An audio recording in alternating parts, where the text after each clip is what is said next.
Okay, so today I'm going to be putting this custom build together. Alright, that's the casing. I have here a motherboard, MSI motherboard. I also have here the graphics card, another MSI GeForce RTX. Looks like it's an 8 gig GeForce RTX 3060 Ti gaming. I have Intel Core 12 Gen i5-7 processor. It's an 12400F. A 1 terabyte Western Digital Blue SSD hard drive. I have the screws and also a fan. I think the customer tried to put it together, but they failed. They had some issues with it, so they brought it to me. That's why these parts are in bags. Here's the heatsink, a Cooler Master heatsink. Here's another hard drive, another Western Digital Blue. I think this is a 500 gig SSD. And then I have 2 RAM sticks. I think they are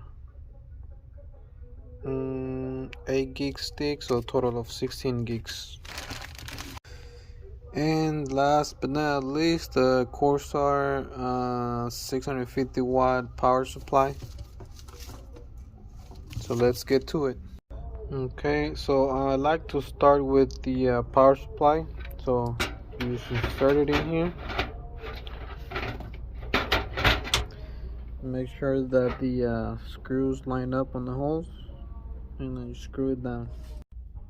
Okay, so once the power supply is installed, then I will go ahead and install the motherboard. Goes right here. Here we go. This is the motherboard right here. So let's take it out and install it. Motherboard is in.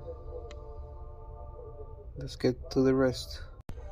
So I already installed one SSD over here, and then I'm about to start install the other one over here.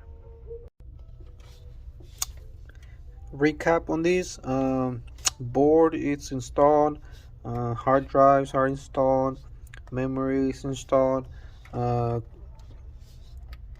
buttons for the front are connected, USBs are connected, power supply, motherboard and CPU are connected.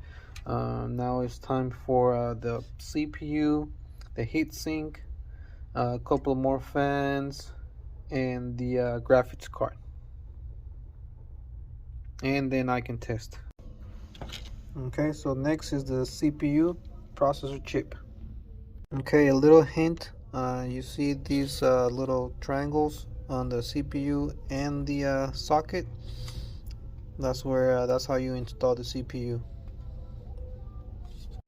Just a little test.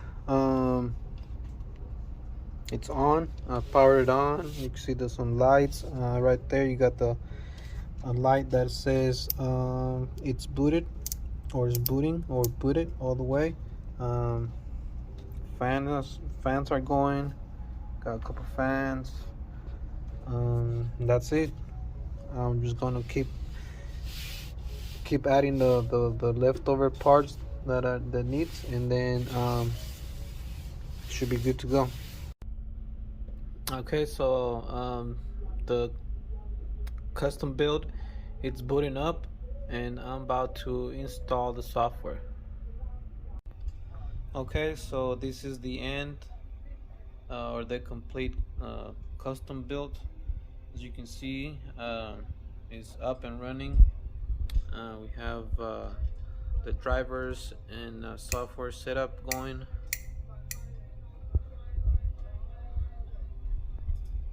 On to the next one.